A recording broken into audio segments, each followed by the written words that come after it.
Hello my dear students, my name is Swarnlata, your one and only chemistry educator from Sitamarhi. आज हम लोग some basic concept of chemistry के part 6 में आए हैं. Sorry, पिछली वाली वीडियो जो है पार्ट 6 से अपलोड हो गई है, वो पार्ट 5 ही थी. पार्ट 6 में हम लोग लेकर आ रहे हैं गे-लुसाक्स लॉ. गे-लुसाक्स लॉ. हम लोगों ने 4 लॉज ऑफ केमिकल कॉम्बिनेशन को पढ़ रखा है. All the 4 laws, that is laws of conservation of mass, laws of definite proportion, laws of multiple proportion and laws of reciprocal proportion, जो हम लोगों ने पिछले वीडियो में किया था. हम लोगों ने देखा था कि वो सारे लॉ मास कॉम्बिनेशन पर बेस्ड थे. गे-लुसाक ने एक लॉ दिया जो वॉल्यूम कॉम्बिनेशन पर बेस्ड था. इनका कहना था कि when gases react together, when gases react together,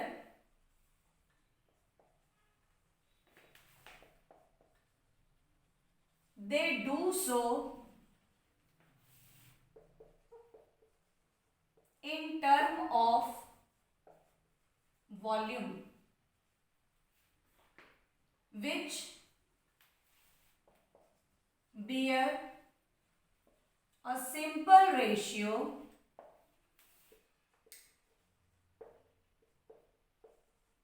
to one another and also to the product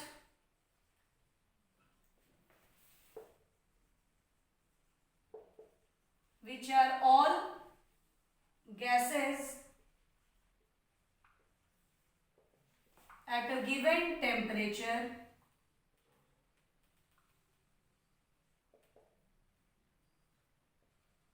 and pressure.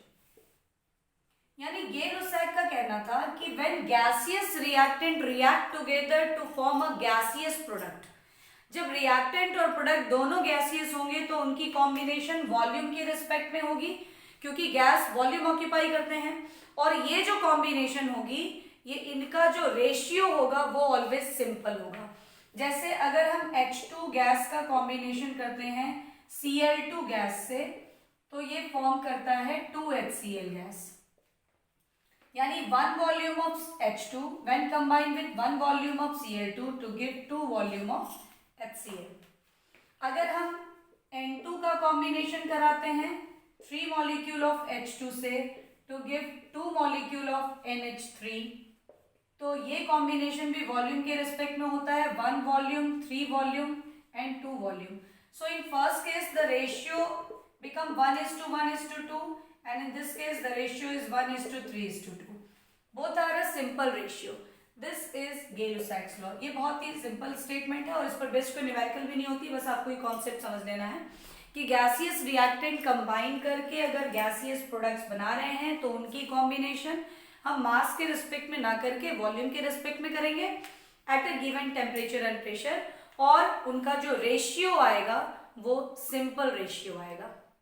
आज इस वीडियो में हम लोग एवोगैड्रो लॉ और उसके कुछ एप्लीकेशंस को करेंगे. तो चलिए हम लोग देखते हैं एवोगैड्रो लॉ. देखिए, एवोगैड्रो लॉ से पहले एक बर्जेलियस लॉ आया था. बर्जेलियस का कहना था कि at a given temperature and pressure equal volume of all the gases contain equal number of atoms.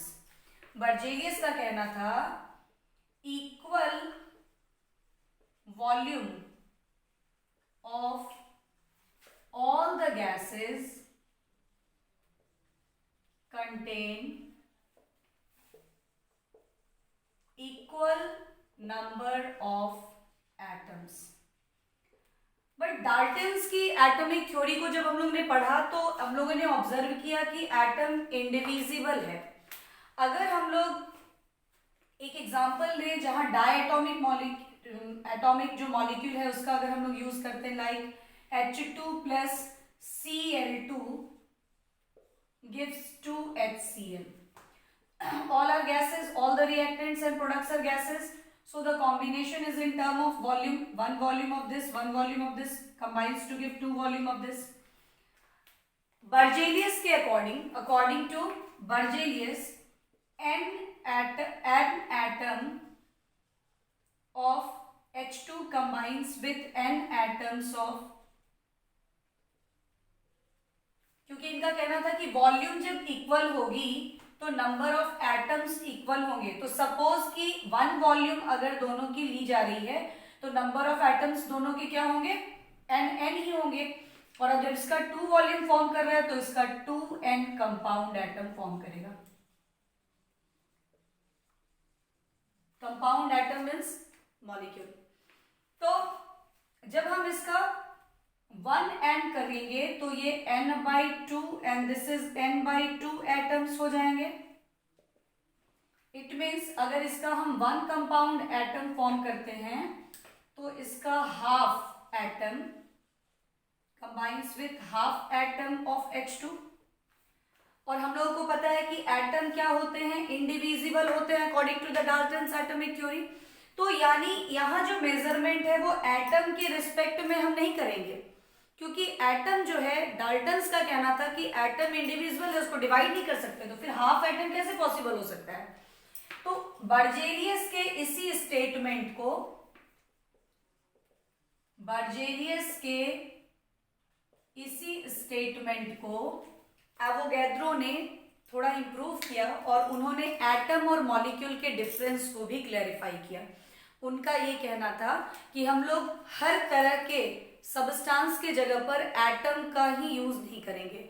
अगर वो कंपाउंड एटम है तो वो मॉलिक्यूल से फॉर्म कर सकता है. एक एलिमेंट मे बी एटॉमिक हो सकता है, मे बी मॉलिक्यूलर हो सकता है, और एक कंपाउंड ऑलवेज मॉलिक्यूलर ही होगा. यानी कंपाउंड्स ऑलवेज मॉलिक्यूल के कॉम्बिनेशन से बनेंगे, ठीक है.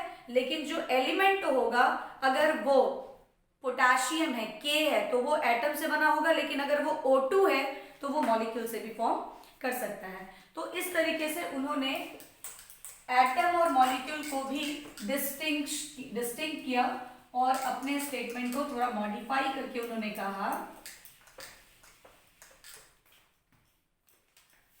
इन्होंने मॉडिफाई करके कहा कि at a given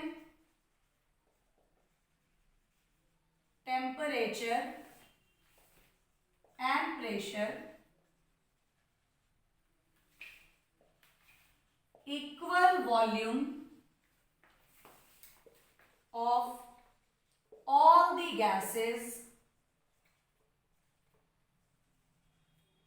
contains equal number of molecules. उन्होंने कहा कि जब हम टेम्परेचर और प्रेशर को कांस्टेंट कर दें, at constant temperature and pressure, अगर हम डिफरेंट गैसेस ले रहे हैं, लाइक यहाँ H2 ले रहे हैं, O2 ले रहे हैं, मीथेन ले रहे हैं, अमोनिया ले रहे हैं, अलग अलग गैसेस ले रहे हैं, और सभी के वॉल्यूम को सेम ले रहे हैं, वन वॉल्यूम इसका, वन वॉल्यूम मीन्स यहाँ आप लीटर मिलीलीटर किसी यूनिट में लीजिए आप, अगर सभी का 1 लीटर ही ले रहे हैं तो सभी के पास जो नंबर ऑफ मॉलिक्यूल्स होंगे वो सबके पास सेम होंगे. ये एवोगैड्रो का कहना था. बर्जेलियस ने कहा था कि सभी के पास वॉल्यूम सेम होंगे तो नंबर ऑफ एटम्स सेम होंगे. लेकिन जब मॉलिक्यूलर स्पीसीज के केस में हम लोग आते हैं, डायटोमिक या पॉलीएटॉमिक केस में, तो फिर उनका जो हाइपोथेसिस था वो फेल हो गया डाल्टन्स की एटॉमिक थ्योरी के अकॉर्डिंग. इसलिए एवोगैड्रो ने for polyatomic, for diatomic, for triatomic and for monoatomic, every type of, every nature of substance के लिए अपनी थ्योरी को अप्लाई किया. और उन्होंने कहा कि ये जो एटम्स है that was replaced by molecule. और उन्होंने स्टेटमेंट दिया कि at a given temperature and pressure equal volume of all the gases, अगर गैसेस का वॉल्यूम सेम है कांस्टेंट टेम्परेचर और प्रेशर पे, तो उनके पास नंबर ऑफ मॉलिक्यूल्स क्या होंगे, सेम होंगे. ये एवोगैड्रो का स्टेटमेंट था. एवोगैड्रो ने अपने इस स्टेटमेंट के हेल्प से कुछ एप्लीकेशंस दिए, कुछ रिलेशनशिप्स बताएं, हम लोग उसको देखते हैं कि उनके क्या क्या एप्लीकेशंस थे। There are 3 applications which are mostly used in mole concept. उसमें फर्स्ट एप्लीकेशन इनका था determination of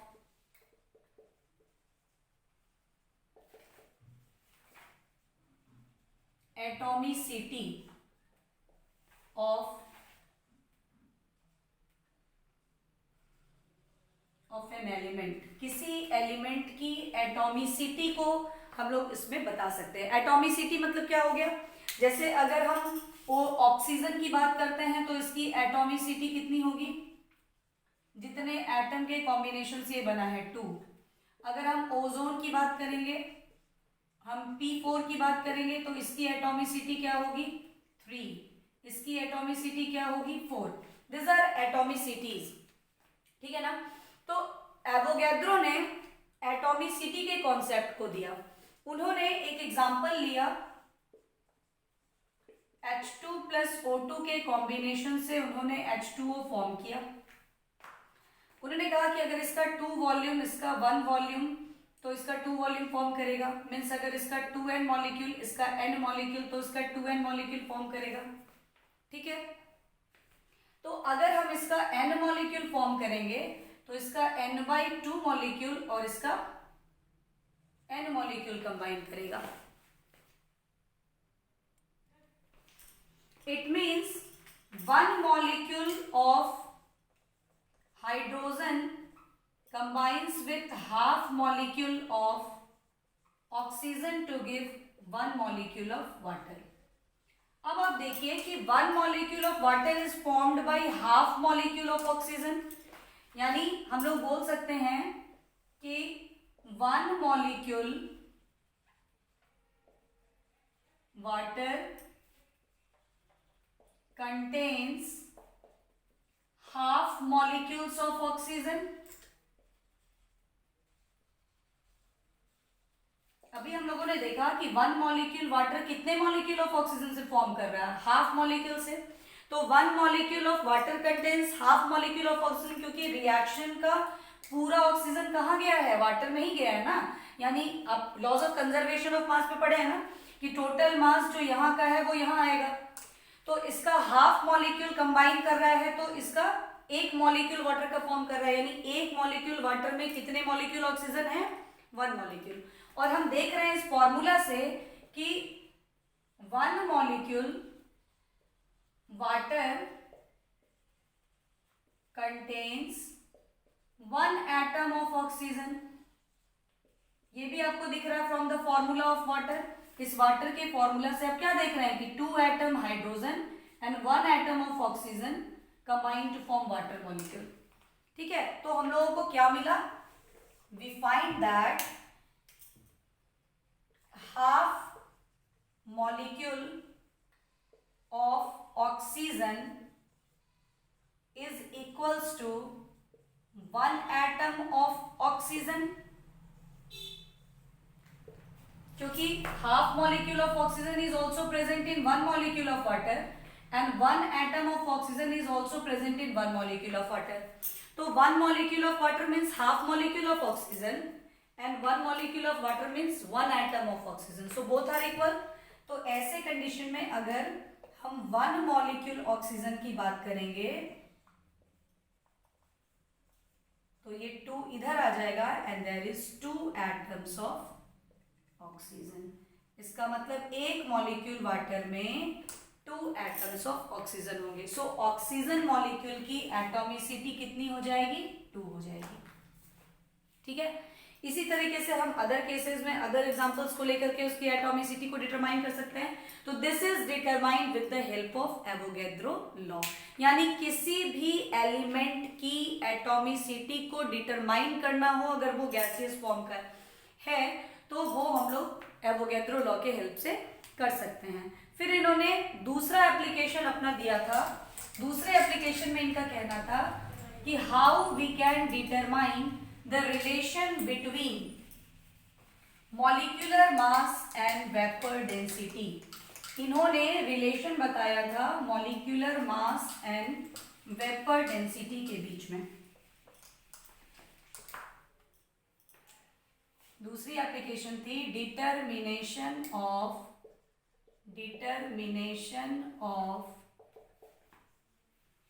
relation between molecular mass and vapour density. ठीक है, कैसे इन्होंने रिलेट किया? अब तो पहले लोग समझते हैं कि वेपर डेंसिटी होती क्या है। तो डेंसिटी तो हम लोग जानते हैं कि मास अपॉन वॉल्यूम को बोलते हैं डेंसिटी। अब वेपर डेंसिटी क्या है? तो vapour density is the relative density between density of gas by density of hydrogen. यानी ये एक रिलेटिव डेंसिटी है किसी भी गैस का विथ रिस्पेक्ट टू हाइड्रोजन। तो डेंसिटी होती क्या है? मास of certain volume of gas at constant temperature and pressure होना चाहिए। हम लोग यहाँ एसटीपी लेंगे, standard temperature and pressure. What is STP? STP is standard temperature and pressure. कितनी वैल्यू होती है स्टैंडर्ड टेम्परेचर की? तो देखिए स्टैंडर्ड टेम्परेचर होता है 0 डिग्री सेंटीग्रेड, या आप बोल सकते हैं 273 केल्विन। यूनिट कन्वर्जन में आप लोग को बताया गया था 0 डिग्री मतलब डिग्री में को केल्विन में चेंज करना, 273 ऐड करो। और स्टैंडर्ड प्रेशर होता है 1 atmospheric, and 1 atmospheric is equals to 760 mm of Hg।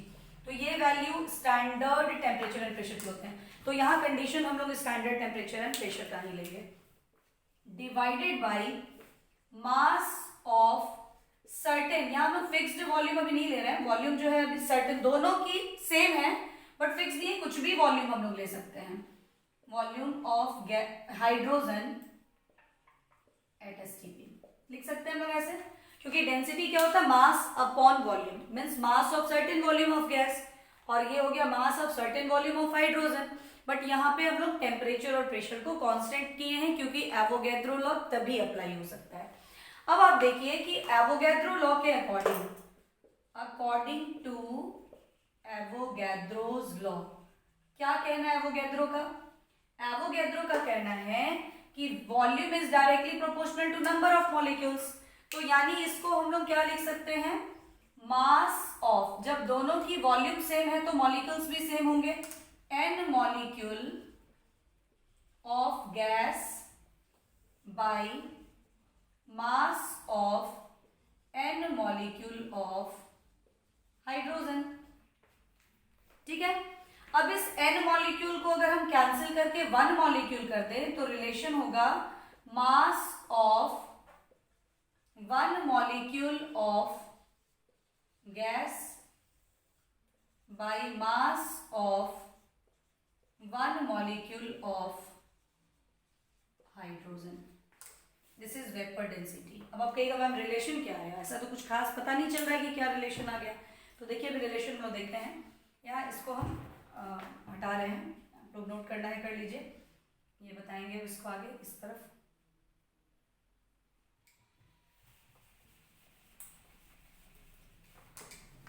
देखिए अब इसको हम लोग आगे बढ़ाते हैं, इसको आगे लेके आते हैं। यहाँ हमारे पास वेपर डेंसिटी क्या आ गई? मास ऑफ 1 मॉलिक्यूल ऑफ गैस। किसी एक मॉलिक्यूल सबस्टांस के मास को हम क्या बोल सकते हैं? उसका मॉलिक्यूलर मास। तो हम ये मास ऑफ 1 मॉलिक्यूल ऑफ गैस को बोल सकते हैं मॉलिक्यूलर मास ऑफ गैस। ठीक है, और मास ऑफ 1 मॉलिक्यूल ऑफ हाइड्रोजन। तो 1 molecule hydrogen means what? 2 atom of hydrogen. Atomicity तो इसकी 2 है, तो इसका मतलब क्या हो गया? इसका मास जो हो जाएगा 1 इंटू 2 यानी 2 ग्राम। तो यानी यहाँ ये हो गया 2। ठीक है, अब आप देखिए क्या रिलेशन आ गया। इसको अगर हम यहाँ कर देते हैं then we get molecular mass is equals to 2 into vapour density. यानी अगर किसी न्यूमेरिकल में वेपर डेंसिटी आपको दी हुई है और मॉलिक्यूलर मास डिटरमाइन करना है तो आप क्या करेंगे, वेपर डेंसिटी को डबल कर देंगे and you will get the molecular mass of the gas. ये गैस के लिए ही अप्लाई हो रहा है। तो ये आपका सेकेंड एप्लीकेशन हुआ जिसमें मॉलिक्यूलर मास और वेपर डेंसिटी का रिलेशन मिला हम लोगों को फ्रॉम एवोगैड्रो लॉ। अब हम लोग थर्ड एप्लीकेशन करेंगे। हमारा थर्ड एप्लीकेशन है determination of relation between mass and volume of the gas. अभी हम लोग मॉलिक्यूलर मास और वेपर डेंसिटी का रिलेशन किए, अब हम करेंगे मास और वॉल्यूम का रिलेशन। ठीक है, तो अभी जस्ट हम लोगों ने ये डिराइव किया कि मॉलिक्यूलर मास क्या है, तो molecular mass is equals to 2 into vapour density, 2 into vapour density. और अभी हम लोगों ने वेपर डेंसिटी को क्या देखा, vapour density is density of gas by density of hydrogen. Density of gas को हम लोगों ने क्या लिखा, मास of certain volume of gas at STP. हम लोगों ने ऑलरेडी पिछले केस में यहां इस स्टेप तक डिराइव किया है and this become mass of certain volume of H2 at STP. पिछला रिलेशन निकालने के लिए हम लोगों ने क्या किया था, ये सर्टेन वॉल्यूम को एवोगैड्रो लॉ से अप्लाई कर दिया और वहां n मॉलिक्यूल कर दिया। यहां हम लोग करेंगे मास ऑफ 1 लीटर, वॉल्यूम जो है ना वो फिक्स्ड, हम लोग 1 लीटर दोनों का ले रहे हैं। 1 litre of gas at STP by mass of 1 litre of hydrogen at STP. तो आप बोलेंगे मैम यहाँ एवोगैड्रो लॉ आप लगा कहाँ रहे हैं, तो एवोगैड्रो लॉ तो पहले ही हमारा लगा, तब तो ये रिलेशन आया ना, molecular mass is equals to 2 into vapour density. ये रिलेशन आपको आया कैसे, ये तो हम लोगों ने वेपर डेंसिटी का ये जो फॉर्मूला है इसको ही आगे डिराइव करके तो ये रिलेशन लाया ना, तो एवोगैड्रो लॉ तो ऑलरेडी अप्लाई हो गया, अब उसको और आगे करके हम लोग रिलेशन दूसरा डिराइव कर रहे हैं। तो ये हुआ आपको मास of 1 litre of gas at STP divided by, देखिए यहाँ हाइड्रोजन, यहाँ तो गैस अननोन है जिसकी डिटरमाइन करनी है हम लोगों को मास, बट यहाँ तो हाइड्रोजन फिक्स्ड है and this is the lightest in the first element known. इसका एसटीपी पे 1 लीटर का वॉल्यूम ऑलरेडी डिटरमाइंड है, दैट इज 0.089। ठीक है, ये ऑलरेडी डिटरमाइंड है, तो इसका मतलब molecular mass is equals to 2 into mass of 1 litre of gas at STP by 0.089। अब इसको हम लोग आगे लेके जाते हैं, तो 2 डिवाइडेड बाई 0.089 आप करेंगे ना, then you will find the value as 22.4। ये क्या हो जाएगा 22.4, 2 divided by 0.089 becomes 22.4 into mass of 1 litre of gas at STP. या हम लोग इसको लिख सकते हैं molecular mass is equal to mass of 22.4 into 1 अगर हम कर देंगे तो that become 22.4 litre of gas at STP. This is the relation between mass and volume.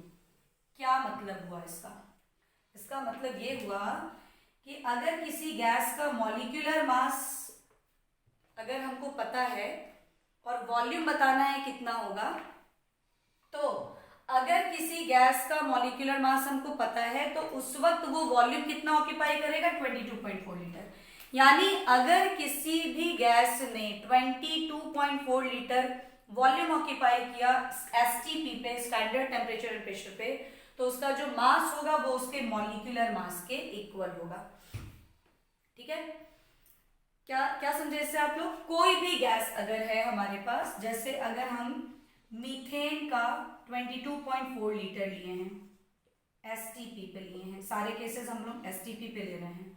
Oxygen का भी हम लोगों ने 22.4 लीटर लिया है, नाइट्रोजन का भी हमने 22.4 लीटर लिया है एट एसटीपी ऑल। तो क्या रिलेशन है मास और वॉल्यूम का कि मॉलिक्यूलर मास जो होगा किसी भी गैस का that is the mass of 22.4 litre of gas at STP. यानी कि कोई भी गैस अगर 22.4 लीटर एट एसटीपी ऑक्यूपाई कर रहा है तो उसका मास हमेशा उसके मॉलिक्यूलर मास के इक्वल होगा।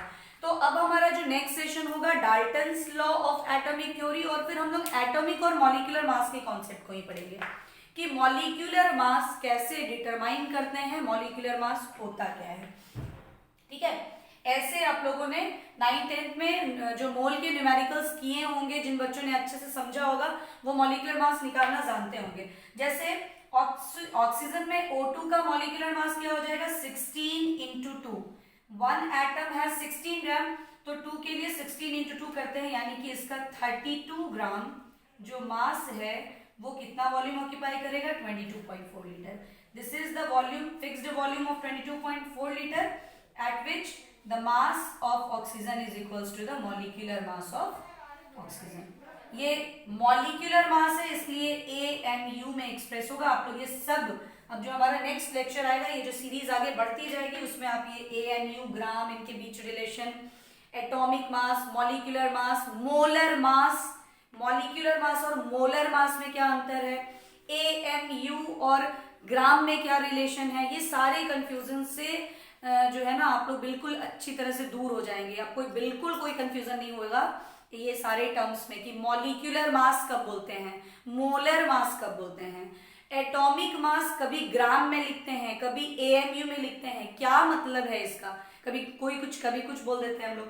कभी हम लोग बोलते हैं ऑक्सीजन का एटॉमिक मास 16 ग्राम, कभी बोलते हैं 16 AMU, कब वो 16 AMU है, कब वो 16 ग्राम है, वो सारे कंफ्यूजन जो है आपके बहुत अच्छे तरह से दूर हो जाएंगे और आपको बहुत मजा आने वाला है जब हम लोगों का मोल कॉन्सेप्ट, यानी कि अभी इसके नेक्स्ट सेशन में हम लोग डाल्टन्स थ्योरी और मॉडर्न एटॉमिक थ्योरी करेंगे, उसके जस्ट बाद का जो सेशन होगा वही हमारा होगा एटॉमिक मास और मॉलिक्यूलर मास। यहाँ नाइट्रोजन के केस में अभी हम देखते हैं तो 14 होती है 1 एटम की, 14 AMU, तो 14 इंटू 2 यानी कि 28 AMU। सिमिलरली हम लोग कार्बन के लिए करते हैं 12, 1 atom of carbon has 12 AMU and 4 atom has 6 total 16, तो 16 AMU। इसका मतलब है कि molecular mass is equals to mass of 22.4 litre of any gas. यानी कोई भी गैस अगर 22.4 लीटर वॉल्यूम ऑक्यूपाई करता है एसटीपी पे तो उसका मास उसके मॉलिक्यूलर मास के इक्वल होता है। वॉल्यूम यहाँ फिक्स्ड है लेकिन सबके मॉलिक्यूलर मास वेरी करेंगे तो जितना उनका मॉलिक्यूलर मास होगा वही उसका रिलेशन हो जाएगा।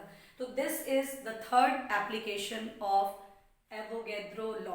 तो फर्स्ट हम लोगों ने पढ़ा एटॉमिसिटी डिटरमाइन करना किसी भी एलिमेंट गैसेस एलिमेंट की, वो होते हैं क्या, एटॉमिसिटी क्या होती है, number of atom present in an element, किसी एलिमेंट में जितने नंबर ऑफ एटम प्रेजेंट होते हैं वो उसकी एटॉमिसिटी। दूसरा हम लोगों ने पढ़ा वेपर डेंसिटी और मॉलिक्यूलर मास का रिलेशन, तो हम लोगों ने देखा molecular mass is equals to 2 into vapour density. और थर्ड हम लोगों ने पढ़ा कि मॉलिक्यूलर मास जो होता है वो मास होता है 22.4 litre of that gas STP. STP का कंडीशन होगा तब जितना मास 22.4 litre volume of that gas occupy करेगा वही उसका मॉलिक्यूलर मास होगा। तो हम लोग अब जो नेक्स्ट क्लासेस होंगे उसमें मॉलिक्यूलर मास और मोलर मास में डिफरेंस पढ़ेंगे। यहाँ हम लोगों ने ग्राम में ही यूनिट देके एएमयू यूनिट क्यों दिया, एएमयू या ग्राम में क्या रिलेशनशिप है ना, एटॉमिक मास और ग्राम एटम कब होता है, कब ग्राम एटम होता है, कब ग्राम मोल होता है, ये सारे टर्म को आप बहुत अच्छे तरह से समझने वाले हैं। तो अब आज के लिए इतना ही, और अगर आप लोगों को ये सारे सेशंस अच्छे लग रहे हैं क्योंकि हम आपको पूरा का पूरा कॉन्सेप्ट दे रहे हैं, चाहे वो बोर्ड बेसिस की हो या फिर कॉम्पिटिटिव बेसिस की हो, अगर आप लोग को अच्छा लग रहा है तो प्लीज इसको एंड तक, लास्ट तक बिल्कुल देखें और अच्छी तरह से देखें, ऑब्जर्व करके पॉज कर करके देखें, और अगर अच्छा लगे तो इसको लाइक शेयर और सब्सक्राइब भी करते रहें। Okay, thank you.